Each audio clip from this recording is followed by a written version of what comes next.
How to get a free 90-day trial of Logic Pro. Apple offers a 90-day free trial of Logic Pro, allowing you to explore its professional music production capabilities before purchasing. Follow these steps to download and install the trial. Step 1.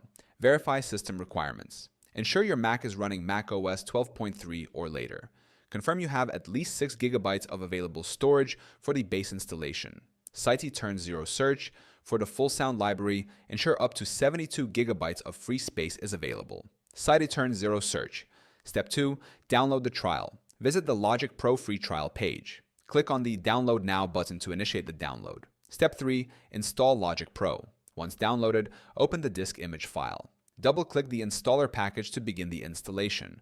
Follow the on-screen instructions to complete the setup. Step 4. Launch the application. After installation, navigate to your Applications folder. Open Logic Pro to start your 90-day trial period. Additional information.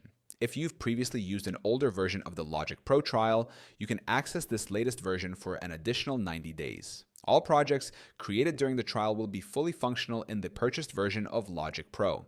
To purchase Logic Pro after the trial, visit the Mac App Store. By following these steps, you can experience the full features of Logic Pro and determine if it suits your music production needs.